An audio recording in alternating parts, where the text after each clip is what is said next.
Bismillahirrahmanirrahim. Assalamualaikum warahmatullahi wabarakatuh. Ini adalah materi pertemuan ke-14 mata kuliah analisis dan estimasi biaya, yaitu terkait laporan penyusunan keuangan. Jadi, apa tujuan laporan keuangan? Dengan adanya laporan keuangan, kita bisa mengetahui, kita bisa terinformasi gimana sih posisi keuangannya, gimana sih kinerja perusahaan, dan apakah ada perubahan posisi keuangan, sehingga kita bisa mengambil keputusan, bisa menimbang-nimbang berdasarkan itu. Misalkan nih, posisi keuangannya tuh naik banget nih. Nah, kita bisa melakukan pemasaran yang gencar, kira-kira kayak gitu. Kita bisa membuka cabang di mana-mana karena penjualannya pesat. Tapi kalau misalkan eh, penjualannya menurun, wah, ada apa nih? Gitu. Berarti kita melakukan penghematan. Penghematan di bagian mana yang bisa dibuat? Bisa dilakukan. Kemudian eh, evaluasi nih, kita harus evaluasi dari apa? Dari manajemen dulu. Bisa nggak diefisienkan? Kemudian dari strategi marketingnya dan sebagainya. Ataukah dari kinerja pegawainya gitu, KPI-nya belum terlaksana dan sebagainya. Jadi dengan adanya laporan keuangan kita bisa mempertimbangkan langkah apa yang akan dilakukan untuk memperbaiki itu untuk meningkatkan pendapatan. Nah, jadi laporan keuangan itu ada macam-macam ya. Ada laporan laba rugi yang kita sudah eh, apa namanya mencoba belajar ya sebelum pertemuan 14 ini, kemudian laporan perubahan modal, kemudian neraca dan laporan arus kas. Nah, kalau laporan laporan laba rugi menyediakan informasi terkait kinerja perusahaan yang digunakan untuk membandingkan penghasilan perusahaan dengan beban yang dikeluarkan. Jadi, total revenue-nya berapa sih? Kemudian kita ngeluarin beban tuh seberapa sih buat biaya produksi dan sebagainya, administrasi, BOP, seperti itu ya. Sehingga kita bisa melihat. Nah, laba rugi itu eh, rumusnya begini, income statement sama dengan profit dan loss statement. Nah, di laporan laba rugi itu tertera nama perusahaan, nama laporan, dan periode laporan. Tiga komponen tersebut ada penghasilan, pendapatan keuntungan, beban biaya, serta laba atau rugi. Nah, ini gambarannya. Jadi di sini tertera perusahaan transportasi Lancar Jaya. Ya, berarti ada nama perusahaannya. Kemudian tertulis laporan. Nah, nama laporannya, laporan apa nih? Laporan laba rugi. Kemudian periodenya. Nah, ini sudah tertera. Nah, di sini yang tertera apa saja? Ada pendapatannya, bebannya, ada gaji, bensin, reparasi, dan pemeliharaan, listrik, air, asuransi. Nah, total bebannya berapa? Kemudian total pendapatan dikurangi dengan total beban mendapatkan laba. Nah, ini contoh pertama. Nah, kemudian contoh kedua. Di sini disebutkan, yang penting ada tiga komponen itu ya. Nama laporan, nama perusahaan, sama periodenya. Ini laporan laba rugi, nama perusahaan PT Kereta Api, periodenya ini. Nah, di sini ada penjualannya berapa, harga pokoknya berapa, ketemu laba kotor. Kemudian dikurangi biaya administrasi umum dan biaya penjualan. Kemudian dikurangi juga depresiasi atau penyusutan. Nah, ketemu laba sebelum pajak. Nah, terus serta bunga ya. Nah, kemudian dari sini ada bunga, ada pajak, ketemu sekian seperti itu. Nah, kemudian berikutnya ini adalah contoh ketiga. Ini nama usahanya Wells Manufacturing Company. Kemudian nama laporannya adalah laporan laba rugi dan tahunnya periodenya ini. Jadi tiga hal ini wajib ditulis.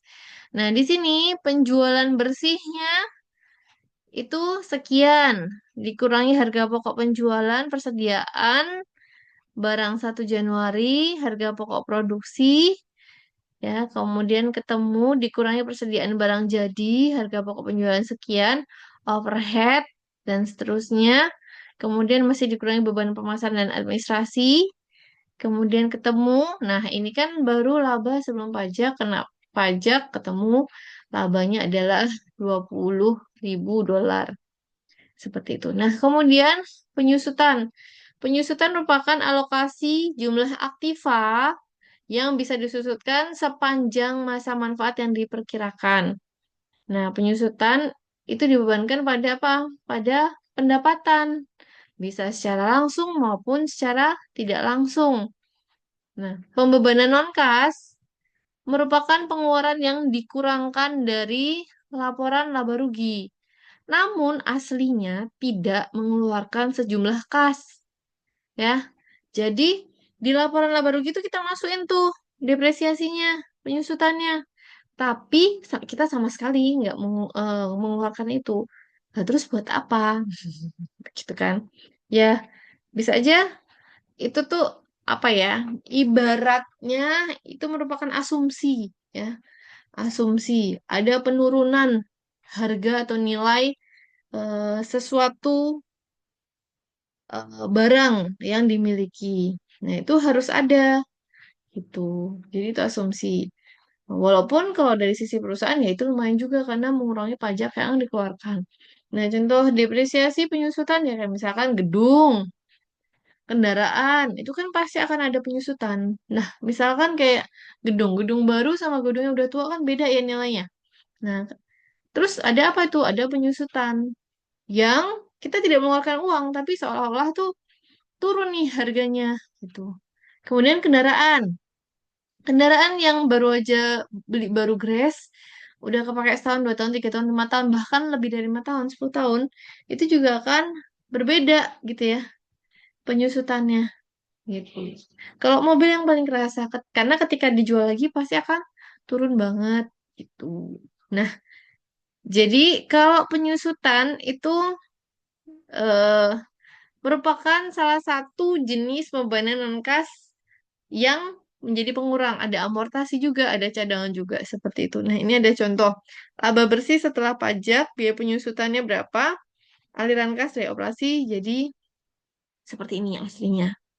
Nah, kemudian metode penyusutan menurut perpajakan itu eh, penggunaan metode penyusutan terhadap aktiva atau harta harus sesuai dengan cara taat asas dan konsisten.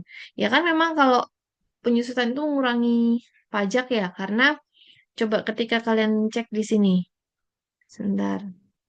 Nah, di sini, ini kan mengurangi, ya kan? Pajaknya itu kan dari laba sebelum pajak kan dikali ini, ya kan? Nah, kalau misalkan nggak ada penyusutan kan berarti dia nilai aslinya kan ditambah 200.000 kan. Tapi kalau misalkan, jadi misalkan nih, kalau nggak pakai penyusutan kita laba 300.000. Nah, pajaknya misalkan 10% ya 10% kali 300.000. Tapi kalau misalkan penyusutan 200.000 kan labanya jadi 100.000. Nah, pajaknya kan jadi lebih kecil lagi karena pengalinya adalah 100.000. Jadi lumayan. Sehingga untuk mengatur biar penyusutannya tuh janganlah penyusutannya tuh digede-gedein banget biar pajaknya kecil sehingga di sini perlu taat asas dan konsisten. Kalau misalkan dia berbentuk bangunan itu bisa dengan metode garis lurus. Tapi kalau selain bangunan itu bisa metode garis lurus, bisa juga saldo menurun berganda. Seperti itu. Nah, ini contohnya ya, pengklasifikasiannya. Kelompok aktiva atau harta berwujud, masa manfaat, dan tarif penyusutan. Ini kelompoknya, masa manfaat, metode garis lurus, dan saldo berganda. Nah, kemudian amortasi. Amortasi itu apa? Amortasi adalah pengeluaran yang dilakukan untuk mendapatkan harta tak berwujud. Seperti itu. Dan amortasi itu masuk ke harta berwujud bukan bangunan. Seperti itu. Misalnya biaya hak guna usaha, hak pakai, perpanjangan hak guna bangunan, kemudian eh, semacam itu ya, yang memiliki masa manfaat lebih dari setahun yang dipakai untuk memperoleh, menagih, dan memelihara penghasilan. Nah, kalau amortasi bisa garis lurus, bisa saldo menurun berganda. Nah, kemudian laporan perubahan modal. Tadi sesudah laporan laba rugi ada laporan perubahan modal. Nah, laporan perubahan modal ada informasi yang mengenai perubahan modal pemilik. Nah, bisa bertambah, bisa berkurang. Kalau bertambah, kalau dapat laba, ada tambahan dari investor atau investasi pemilik. Berkurang kalau rugi. Kemudian kalau pemilik ambil lagi nih aset perusahaannya untuk keperluan pribadi atau Nah, ini rumusnya, modal akhir sama dengan modal awal plus tambahan modal. Nah, tinggal nanti ditambah laba atau dikurangi rugi, dikurangi pengambilan brief. Begitu. Nah, kemudian ini adalah contohnya. Misalkan setoran awalnya 15 juta, tambah laba bersih 3.050.000. Kemudian pengambilan modal untuk pribadi 2 juta. Nah, sehingga jadi 16.050. Nah, kemudian laporan berikutnya neraca. Neraca adalah sebuah daftar yang menggambarkan aset, kewajiban, dan modal ekuitas yang dimiliki suatu perusahaan atau suatu waktu. Pada suatu waktu, begitu ya. Tujuannya, ya sama, untuk mengetahui posisi keuangan. Aset sama dengan kewajiban plus modal. Nah, ini hampir sama dengan yang disampaikan di pertemuan ke-13. Seperti itu. Kemudian ada penjelasan terkait aset, kewajiban, dan modal. Nah, ada aktiva, ada pasiva. Aktiva ada aktiva lancar, tetap lain-lain. Pasiva itu ada hutang lancar atau jangka pendek, hutang jangka panjang, modal sendiri atau ekuitas. Kemudian, kalau aset itu adalah sumber-sumber ekonomi milik perusahaan yang dinyatakan dengan satuan uang. Nah, aset itu bisa berwujud, bisa tak berwujud. Kewajiban adalah hutang yang wajib dibayar. Misalkan kita butuh suntikan modal nih, gitu ya. Kita ambil hutang dan itu menjadi kewajiban yang harus dibayar sehingga disebut dengan kewajiban. Nah, tadi kan kewajiban ada hutang yang wajib dibayar. Nah, ini dibatasi dengan waktu tertentu di masa yang akan datang. Misalkan sekarang ambil utangan nih 1 juta. Nah, maka kita dapat 1 juta, tapi pembayarannya kan di bulan depan gitu ya. Nah, kewajiban dilaporkan dalam neraca menurut urutan saat pelunasan. Nah, bisa dicantumkan kewajiban jangka pendek, lalu baru kewajiban jangka panjang. Kemudian berikutnya adalah modal. Modal adalah hak pemilik perusahaan. Besarnya hak pemilik sama dengan aset bersih perusahaan. Ya, ini selisih antara aset dan kewajiban. Karena tadi ya, eh, aset, kewajiban, modal. Aset sama dengan kewajiban plus modal. Jadi sama aja. Jadi modal sama dengan aset kurangi kewajiban. Nah, ini adalah contoh neraca pertama. Ada aset, ada kewajiban. Ini kas, perlengkapan, kendaraan. Ini aset. Jadi yang dimiliki oleh perusahaan dalam bentuk eh, benda maupun non-benda. Nah, sementara di sini pinjem bank 400.000, modal Ali 16.050. Nah, di bagian kewajiban sama aset ini harus sama. Seperti itu. Nah, ini juga sama. Jadi, pasifa dan aktiva ini harus seimbang. Di Aktiva itu ada kas 110.000, ada piutang 440.000, persediaan 220.000, total aktiva lancar 770.000, aktiva tetap bersih 380.000, di total sekian. Nah, kemudian di sini itu ada hutang wesel, hutang dagang, total hutang lancar, hutang jangka panjang. Jadi ini untuk eh, sumbernya, ini untuk eh, pengeluarannya. Nah, kemudian laporan arus kas. Laporan arus kas atau cash flow statement merupakan informasi menyangkut perubahan posisi keuangan perusahaan juga. Dan ini terdiri dari arus kas dan aktivitas operasi, arus kas dan aktivitas investasi, serta arus kas dan aktivitas pendanaan. Nah, hubungan antara laporan keuangan. Nah, di sini pertama laporan laba rugi. Nah, di sini kita bisa melihat laba bersihnya berapa atau jika ada kerugian ya berapa ruginya. Kalau laporan perubahan modal, maka kita akan melihat eh, dinamisasi modal yang awalnya semula berapa, kemudian menjadi berapa.